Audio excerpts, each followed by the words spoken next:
আসসালামু আলাইকুম। আমি মোহাম্মদ রুবায়েত শরীফ, প্রভাষক, বাংলা বিভাগ, ওমর গনি এমইএস কলেজ, চট্টগ্রাম। প্রিয় শিক্ষার্থীরা, আশা করি তোমরা সবাই ভালো আছো। আজকে আমি আলোচনা করব সমাসের প্রকারভেদ নিয়ে। তোমরা নিশ্চয়ই সবাই জানো, সমাসের গত দুইটি পর্ব আমি করেছি। তো তোমরা যারা এই দুটি পর্ব দেখো নাই, অবশ্যই তোমরা দেখে নিবে, তাহলে তোমাদের আজকের ক্লাসটা বুঝতে সুবিধা হবে। কারণ গত দুটি পর্বে আমি সমাসের মৌলিক যে বিষয়গুলি আছে এগুলো নিয়ে আলোচনা করেছিলাম। তো তোমাদের আজকে আমি যে প্রকারভেদটা শুরু করব সমাসের, সেটা প্রথমে যেটা থাকবে সেটা হচ্ছে দ্বন্দ্ব সমাস। হ্যাঁ, দ্বন্দ্ব সমাসের প্রকারভেদ নিয়ে আমরা আলোচনা করব প্রথমে। তো দেখো, প্রথমেই আমরা এই যে যে দ্বন্দ্ব যে বানানটা, এই বানানটা কিন্তু অনেকেই ভুল করে ফেলি। হ্যাঁ, এটা কিন্তু আমাদের মনে রাখতে হবে যে দ্বন্দ্ব বানানটা কিন্তু আমাদের ভুল হয়ে যায়। দেখো, দ দর নিচে ব, আর হচ্ছে কি নয় দ ব, এই জিনিসটা কিন্তু আমাদের মনে রাখতে হবে। দ্বন্দ্ব বানানটাও কিন্তু আমরা অনেক সময় ভুল করে ফেলি। ঠিক আছে, এই দ্বন্দ্ব বানানটা আমাদের খেয়াল রাখতে হবে। তো দেখো, প্রথমে আমরা দ্বন্দ্ব সমাসের সংজ্ঞাটা দিয়ে ফেলি, যে দ্বন্দ্ব সমাস কাকে বলে। যে সমাসের উভয় পদের প্রাধান্য থাকে তাকে আমরা দ্বন্দ্ব সমাস বলি। আমি আবার বলছি, যে সমাসের উভয় পদের প্রাধান্য থাকে তাকেই দ্বন্দ্ব সমাস বলে। ঠিক আছে। তো দ্বন্দ্ব সমাসের এই উভয় পদের যে প্রাধান্য, হ্যাঁ, এই উভয় পদের প্রাধান্যটা কথাটা কিন্তু আমরা গত ক্লাসগুলিতে আলোচনা করেছিলাম অনেকবার করে। তা আমি আজকে আবার একটু তোমাদের বলে দিচ্ছি, তোমাদের যাতে বুঝতে সুবিধা হয়। তো এই উভয় পদের প্রাধান্য হচ্ছে, দেখো, আমরা বলেছিলাম যে ব্যাস বাক্যের মধ্যে পূর্বপদ পরপদ থাকে এবং সমস্ত পদের মধ্যেও পূর্বপদ পরপদ থাকে। তো এই যে যে দুইটা পদ, এই দুইটা পদের যে প্রাধান্য এই দ্বন্দ্ব সমাসে সমপরিমাণে থাকে। মানে ব্যাস বাক্যের মধ্যেও যা থাকে, সমস্ত পদের মধ্যেও তাই থাকে, কোনো পরিবর্তন হয় না। এই জন্যেই দ্বন্দ্ব সমাসকে বলে হচ্ছে উভয় পদ পদের প্রাধান্য সমাস। আমরা একটা উদাহরণ দিলে এই বিষয়টা আরো ভালো করে বুঝতে পারবো।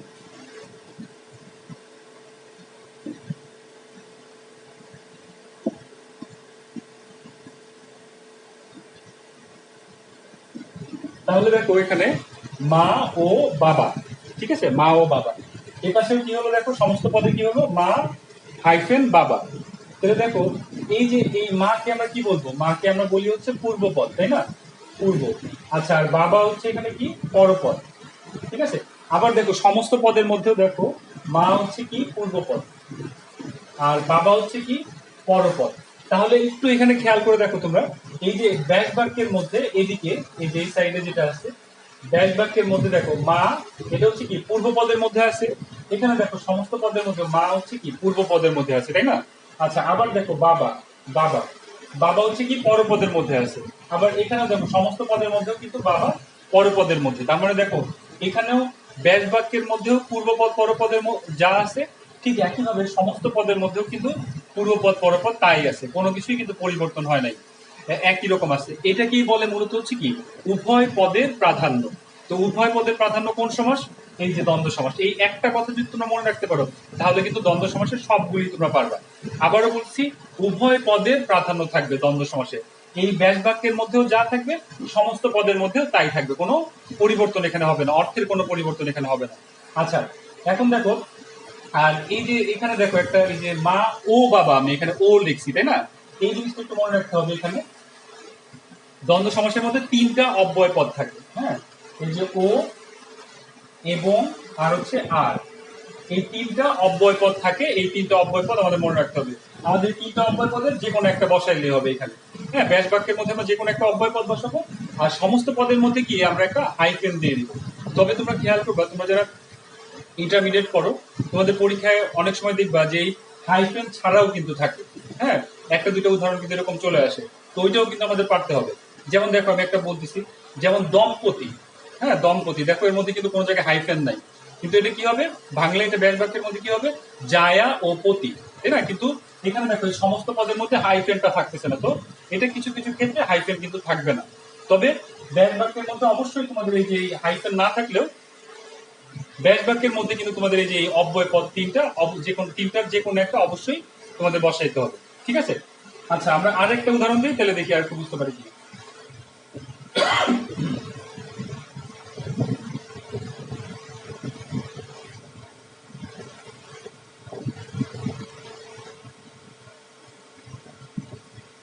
দেখো, চা আর বিস্কুট।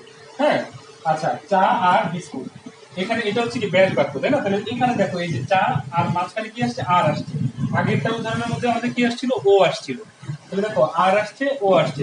কোথাও কোথাও তোমরা দেখবা এবংটাও কিন্তু আসবে, ঠিক আছে? আচ্ছা, আর এই পাশে যা দেখো, এখানে ব্যাস বাক্যের মধ্যে চা আর বিস্কুট, আর এখানে কি হলো, সমস্ত পদে চা হাইফেন বিস্কুট। এরকম করে তোমাদের এই সমাসগুলি ব্যাস বাক্য সহ সমাসগুলি, দ্বন্দ্ব সমাসগুলি নির্ণয় করতে হবে তোমাদের। আচ্ছা, তাহলে আমরা এই যে এই উদাহরণগুলি যদি বুঝে থাকি, তাহলে আমরা আমার মনে হয় দ্বন্দ্ব সমাসের সংজ্ঞা এবং উদাহরণগুলি তোমরা বুঝতে পেরেছো। তাহলে এই যে এটা আমরা যদি বুঝতে পারি যে এই উভয় পদের এরকম করে প্রাধান্য হচ্ছে, তাহলে আমরা এই দ্বন্দ্ব সমাসের যে প্রকারভেদগুলি আছে সেই প্রকারভেদের মধ্যে আমরা চলে যাব এখন। তাহলে আমরা দেখো, প্রথমেই আমরা এই যে এই উদাহরণটা দিয়ে শুরু করি, যে দেখি আসলে আমরা দ্বন্দ্ব সমাসের প্রকারভেদগুলি বুঝতে পারি কিনা। যেমন দেখো চা আর বিস্কুট, তাই না? আচ্ছা, এটা হচ্ছে আমরা এখানে দেখো একটা কাপ আছে, এখানে একটা চায়ের কাপ আছে, ঠিক আছে?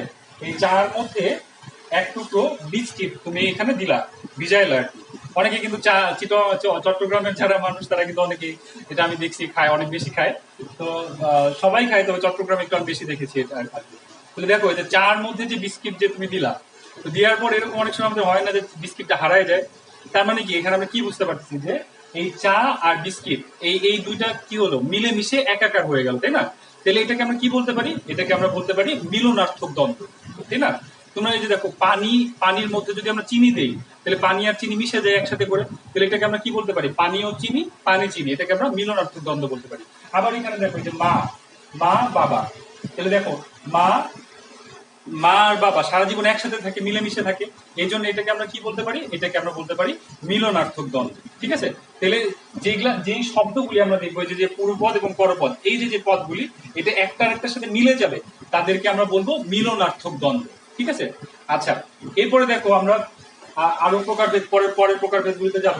যেমন তোমরা এখানে বিভিন্ন বইতেও দেখবে এরকম প্রকারভেদগুলি লেখা আছে, এরকম মিলনার্থক দ্বন্দ্ব, সমার্থক দ্বন্দ্ব, হ্যাঁ, বিপরীতার্থক দ্বন্দ্ব, এরকম করে বিভিন্ন দ্বন্দ্ব সমাস তোমরা এখানে পাবে। আমি একটা দুইটা করে উদাহরণ বলবো, আশা করি তোমরা বুঝে ফেলবে। তো আমাদের মূলত কথা এখানে কি থাকবে, যে পূর্বপদ পরপদের যে শব্দগুলি, এই শব্দগুলির উপরে নির্ভর করেই কি হবে, এই সমাসের পার্থক্যগুলি আমাদের নির্ণয় করতে হবে। তাহলে দেখো আমরা একটা উদাহরণ লিখি, দিন রাত, এই পাশে কি হবে, দিন ও রাত। তাহলে একটু খেয়াল করে দেখো, দিন আর হচ্ছে কি রাত, তাহলে এই দুইটা হচ্ছে কি বিপরীতার্থক শব্দ। তাহলে এটাকে আমরা কি বলবো, এটাকে আমরা বলবো বিপরীতার্থক দ্বন্দ্ব। আমরা যদি এরকম করে বলি সকাল সন্ধ্যা, হ্যাঁ, স্বর্গ নরক, তাহলে এগুলো কি হচ্ছে, একটা শব্দ আর একটা শব্দের কি বিপরীতার্থক, এই জন্য আমরা এগুলাকে কি বলবো, বিপরীতার্থক দ্বন্দ্ব।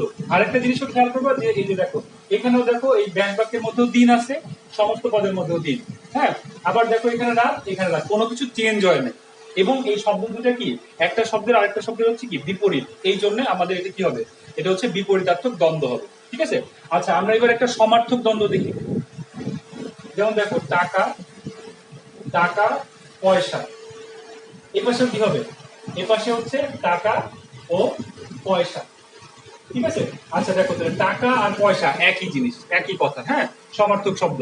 আমরা যদি বলি ঘর বাড়ি, এরকম করে বলতে পারি না? তাহলে ঘর বাড়ি, তাহলে ঘরও যা বাড়িও তা, তাহলে এটা কি হবে, এটা হচ্ছে সমার্থক দ্বন্দ্ব।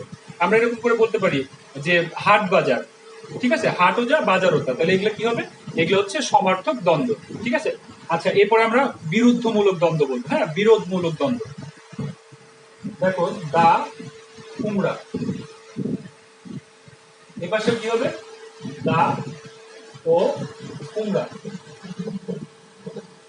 আচ্ছা, এটা দেখো, এটা একটু ভালো করে খেয়াল করতে হবে, কারণ এই বিরুদ্ধমূলক বা বিরোধমূলক দ্বন্দ্ব যেটা, এটা কিন্তু অনেক ইম্পর্টেন্ট, এখান থেকে কিন্তু তোমাদের পরীক্ষায় প্রশ্ন আসে প্রায়।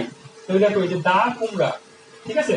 তাহলে এই যে দায়ের, এটা হচ্ছে বিরোধ, হ্যাঁ, দায়ের সাথে কুমড়ার সবসময় বিরোধ থাকে, এই জন্য এটাকে কি বলে, বিরোধমূলক দ্বন্দ্ব। আর এখানে দেখো একটু আগে আমরা লিখছিলাম দিন রাত, অনেকে কিন্তু এই জায়গাটায় ভুল করে ফেলে, অনেক ছাত্রছাত্রীরা বিরোধমূলক আর হচ্ছে বিপরীতার্থক মনে করে একই, আসলে কিন্তু এক না, দুটো কিন্তু পুরোপুরি আলাদা। এই দেখো, দিনের বিপরীত শব্দ হচ্ছে কি রাত, রাতের বিপরীত শব্দ হচ্ছে কি দিন, আর দায়ের বিরোধমূলক শব্দ হচ্ছে কুমড়া, মানে দায়ের সাথে কুমড়ার সবসময় বিরোধ থাকে, ঠিক আছে? আমরা আরো কিছু উদাহরণ দেখি। বহিনকুল,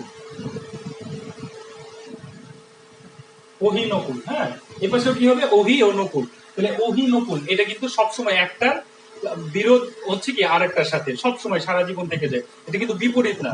আমরা যদি এরকম করে বলি যে সাপ ও নেউলে, হ্যাঁ, তাহলে দেখো সাপ আর নেউলে হচ্ছে কি সবসময় একটার সাথে আরেকটা এরকম বিরোধ লেগেই থাকে, ঠিক আছে। তাহলে দেখো বিরোধ আর হচ্ছে বিপরীত, বিপরীতার্থক এই দুটার মধ্যে কিন্তু অনেক বড় একটা পার্থক্য চলে আসবে। তাহলে আমরা কয়েক প্রকার শিখলাম, কিন্তু একটা হচ্ছে মিলনার্থক দ্বন্দ্ব, আর একটা হচ্ছে সমার্থক দ্বন্দ্ব, আর একটা বিপরীতার্থক দ্বন্দ্ব, আর একটা হচ্ছে কি বিরোধমূলক বা বিরুদ্ধমূলক দ্বন্দ্ব, ঠিক আছে। আমরা এরপরে 5 নম্বর প্রকার ভেদে চলে যাচ্ছি।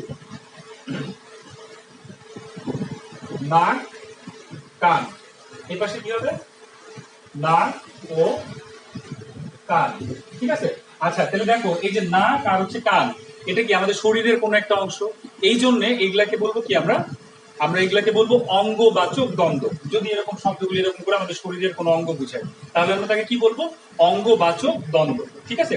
আমরা বলতে পারি হাত ও পা, হ্যাঁ হাত পা, এরকম করে এগুলা হচ্ছে আমাদের শরীরের অংশগুলিকে, অঙ্গগুলিকে আমরা কি বলবো, অঙ্গবাচক দ্বন্দ্ব বলবো, ঠিক আছে। তাহলে এর পরেরটা আমরা চলে যাচ্ছি। আমরা এরপরে হচ্ছে অলুক দ্বন্দ্ব নিয়ে আলোচনা করব। অলুক, এটা অনেক ইম্পর্টেন্ট, এই জন্য আমরা একটু সংজ্ঞা টঙ্গা সহ সবকিছু সহই আমরা জানবো। হ্যাঁ, অলুক দ্বন্দ্বটা নিয়ে আমরা আলোচনা করবো। তো অলুক দ্বন্দ্ব, আমরা এটা অলুক কথাটা শুনলে আমাদের এটা মনে পড়ে যায় যে বিভক্তি লোপ পায় না, তাই না। এটা আমাদের মনে রাখতে হবে। তাহলে যে দ্বন্দ্ব সমাসে বিভক্তি লোপ পাবে না তাকে আমরা অলুক দ্বন্দ্ব সমাস বলবো। আমি আবার বলছি, যে দ্বন্দ্ব সমাসে বিভক্তি লোপ পাবে না তাকে আমরা অলুক দ্বন্দ্ব সমাস বলবো, ঠিক আছে। আচ্ছা তাহলে আমরা একটা উদাহরণ দিই। দেশে বিদেশে,